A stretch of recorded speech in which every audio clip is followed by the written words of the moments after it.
ये जो धार्मिक जुलूसों के अंदर जिस तरह की वीडियो चलती है, जिस तरह के नारों लगाए जाते हैं, जिस तरह लोगों को दूसरे लोगों को उकसाया जाता है, ये बेसिकली एक साजिश है पूरे देश को आग में झोंकने वाली, पूरे देश को दंगों में झोंकने वाली। चूँकि भारतीय जनता पार्टी की राजनीति दंगों से चलती है।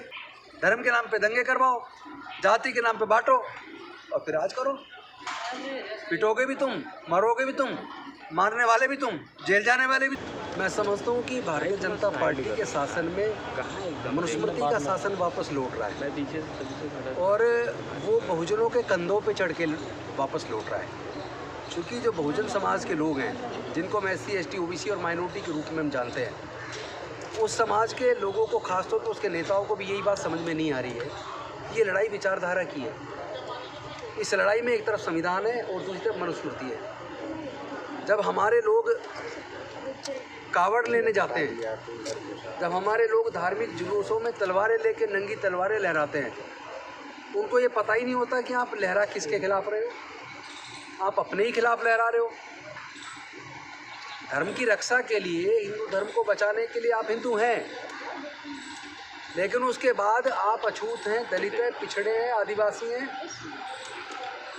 और उसके बाद आप हक अधिकार की जब भी बात करोगे, जब भी काम के बदले में आप पूरा पैसा मांगोगे, या भी जब भी वो जबरन अपनी शर्तों पे आपसे काम करवाना चाहेंगे, आप इनकार करेंगे, तब वो ऐसी हरकत करेंगे जो उन्होंने झांसी के अंदर की। तो क्या ये राम का अहंकार सामने है। उस अहंकार का जवाब केवल और केवल डॉक्टर बाबा साहेब अम्बेडकर जी, या जो फुले साहू अम्बेडकर विचारधारा जिसको हम बोलते हैं, उस पर चले बिना दूसरा रास्ता नहीं है। लोगों को गुलामगिरी पढ़नी चाहिए। तमाम बहुजनों को ज्योतिबा फुले जी की लिखी हुई गुलामगिरी पढ़नी चाहिए। तमाम लोगों को एनिहिलेशन ऑफ कास्ट पढ़नी चाहिए। ये कहने से काम नहीं चलेगा कि मैं अम्बेडकरवादी हूँ। अम्बेडकरवादी कहने की बजाय, केवल उनकी मूर्तियों को लगाने की बजाय, उनकी विचारधारा को आचरण में उतारना पड़ेगा। अनफॉर्चुनेटली हम ही लोग उनको ताकत देने का काम कर रहे हैं। हमें लोग खरीद रहे हैं और हम बिक रहे हैं। अपने पैसे से वो हमारी पॉलिटिकल पार्टियां बनवा रहे हैं। हमें समझ कब आएगी? हकमारी हमारी हो रही है, उत्पीड़न हमारा हो रहा है। सारे सार्वजनिक उपक्रम की कंपनियों को बेच के जो हमारे नौकरी के रास्ते रिजर्वेशन से खुले थे, उन्होंने बंद कर दिए। एजुकेशन का रास्ता खुला था, शिक्षा को महंगा करके उन्होंने हमसे शिक्षा छीन ली। और जो सरकारें कह रही हैं हम तो फ्री में पढ़ा रहे हैं, मैं पूछना चाहता हूँ 12वीं तक पढ़ के कोई क्या बन जाएगा भाई? और हायर एजुकेशन की फीस इतनी ज़्यादा है, पैसे के अभाव में बहुजन समाज के SC, ST, OBC माइनॉरिटी के 98% लोग पैसे के अभाव में पढ़ाई छोड़ने को मजबूर हैं। ये बात समझ में आनी चाहिए। किसी भी सत्ता में चले जाओ, MP बन जाओ, MLA बन जाओ, मंत्री बन जाओ, क्या कर लोगे आप? जब तक आप विचार से परिपक्व नहीं हो, तब तक आप ये नहीं जानते आपका असली दुश्मन कौन है। असली दुश्मन आपका मनुस्मृति और मनुस्मृति की मनुवादी विचारधारा है। और जब आप उस मनुस्मृति वाली मनुवादी विचारधारा को मजबूत करेंगे, तब आपका शोषण जारी रहेगा। कोई दुनिया की ताकत बचा नहीं सकती। आप चाहे MP बन जाए, MLA बन जाए, मंत्री बन जाए, चाहे मुख्यमंत्री बन जाए, कोई बात नहीं। मुझे जब गाली पड़ती है ना, तो मैं खुशी महसूस करता हूँ। कुछ हो रहा है, मुझे लगता है इसका मतलब मैं कुछ काम कर रहा हूँ। हलचल है।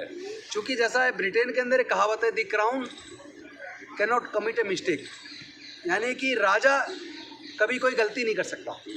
तो वो कहावत इसलिए बनी है क्योंकि वहाँ राजा को कोई पावर ही नहीं है। वहाँ सरकार, जो प्रधानमंत्री, उसका मंत्रिमंडल है, वो सारे काम करता है, वो सारे निर्णय लेता है। लेकिन राजा एक पदवी है, लेकिन काम करने की पावर उसको नहीं है। इसलिए वहाँ ये कहावत है, the crown can not commit a mistake. उसी प्रकार अगर मैं काम करूँगा तो प्रतिक्रियाएं भी होंगी, कुछ अच्छा कहेंगे और जिनको ईर्ष्या वो बुरा कहेंगे। लेकिन अगर मेरे बारे में कोई बोल ही नहीं रहा, कोई गाली नहीं दे रहा, इसका मतलब मुझे लगता है कि मैं काम नहीं कर रहा हूँ। और सच्चे अम्बेडकरवादी को गालियाँ पड़ेंगी और उसे उसके लिए तैयार रहना चाहिए। उसको गाली नहीं, फूलों की माला समझना चाहिए। सर, उत्तर प्रदेश में सर योगी जी कहते हैं कि कटोगे तो बटोगे, वहीं दूसरी तरफ जो दलित के बाल काटे जा रहे हैं, हिंदू उस पर अत्याचार कर रहे हैं, तो जोड़ किसको रहे? नहीं, तो ये तो आपको समझना है ना, उसकी विचारधारा का मतलब क्या है। कटोगे तो बटोगे, उसका बात समझो ना। वो आपको समझा रहा है कि बहुजन समाज के लोगों, अगर तुम आपस में कटे रहोगे, बटो रहोगे, तो पिटोगे भी और तुम्हारा मुंडन भी होगा जबरदस्ती। लेकिन शोभा यात्राओं में पत्थर भी बरसाए जा रहे हैं सर। दूसरी तरफ देखिए, आप कभी कभी बारीकी से देखो, ये जो धार्मिक जुलूसों के अंदर जिस तरह की वीडियो चलती है, जिस तरह के नारों लगाए जाते हैं, जिस तरह लोगों को, दूसरे लोगों को उकसाया जाता है, ये बेसिकली एक साजिश है पूरे देश को आग में झोंकने वाली, पूरे देश को दंगों में झोंकने वाली, चूंकि भारतीय जनता पार्टी की राजनीति दंगों से चलती है, उनकी राजनीति बांटने से चलती है। और जो लोग कहते हैं ना कि अंग्रेजों की नीति थी फूट डालो शासन को, मैं ये कहता हूँ कि अंग्रेजों की नीति नहीं थी, ये तो मनवादियों की नीति हजारों साल से चली आ रही है, फूट डालो शासन करो। हमारे बहुजनों को फूट डाल के उन्हें आपस में लड़वाते हैं और खुद राज करते हैं।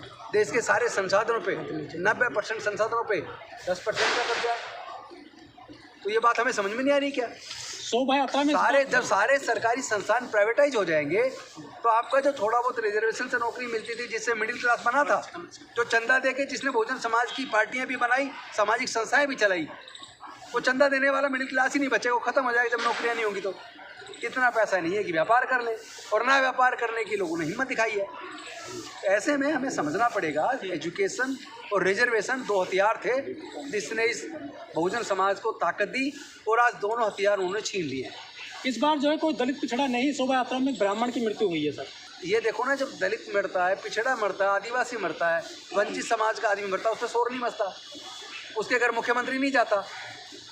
मुख्यमंत्री भी तब जाता है जब किसी अपर कास्ट की हत्या होती है, चाहे वो राजस्थान का मसला हो, वहाँ पे भी मुख्यमंत्री गए थे, 50 लाख का मुआवजा दिया था। लेकिन जब दलित की हत्या हुई तो एक जगह एक तरफ 50 लाख दे रहे हैं और दलित की हो रही तो 10 लाख दे रहे हैं। चाहे पार्टी कोई भी हो, जो अन्याय करेगी, जो बहुजन समाज को न्याय नहीं देगी, उसका खत्म होना तय, आज नहीं तो कल। में बातें आई हैं कि 2 घंटे का टाइम पुलिस ने दिया था, गिरफ्तारी हो गई, वरना पूरे। अरे आप दूर क्यों जा रहे हो? दिल्ली में नहीं हुआ क्या ऐसा? दिल्ली में भी तो हुआ। 2020 में दिल्ली में दंगे हुए, किसने कराए? किसने कराए? उसकी जांच कर लो, पता लग जाएगा। तो क्या सर ये पूरा आजकल तो सत्ता ही उससे मिल रही है उन्हें, उनकी राजनीति उसी के इर्द गिर्द है। आपस में लड़वाओ, धर्म के नाम पे दंगे करवाओ, जाति के नाम पे बांटो और फिर राज करो। पिटोगे भी तुम, मरोगे भी तुम, मारने वाले भी तुम, जेल जाने वाले भी तुम, और उसके बाद वकील करके पूरी ज़िंदगी बच्चे के लिए माँ बाप लड़ते रहेंगे, पूरी प्रॉपर्टी बिक जाएगी, बर्बाद होने वाली भी तुम। तो ये बात समझ आनी चाहिए ना SC ST OBC माइनॉरिटी के लोगों को। दंगों से दूर रहें, धार्मिक उन्माद वाले प्रोग्राम से बिल्कुल दूरी बना लें, अंधविश्वास पाखंडवाद से दूरी बना लें, वरना आप डॉक्टर बाबा साहब अम्बेडकर के साथ गद्दारी कर रहे हो, आप फुले साहब अम्बेडकर की विचारधारा के साथ गद्दारी कर रहे हो। और गद्दारी केवल उनके साथ नहीं है, अपने खुद के परिवार के साथ, अपने साथ भी गद्दारी कर रहे हो। सर, ये जो जाति का कॉलम हटाया गया है जेल से, इस पे आप क्या कहना चाहेंगे सर? केवल हटाने से काम नहीं चलेगा।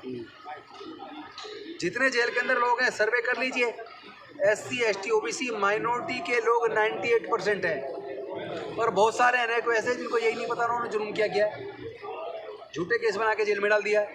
तो जब तक पुलिस प्रशासन की सोच समतावादी न्यायवादी नहीं होगी, जब तक उसकी सोच में SC ST OBC माइनॉरिटी का उत्पीड़न है, तब तक केवल वहाँ जाति का कॉलम हटा देने से काम नहीं चलेगा।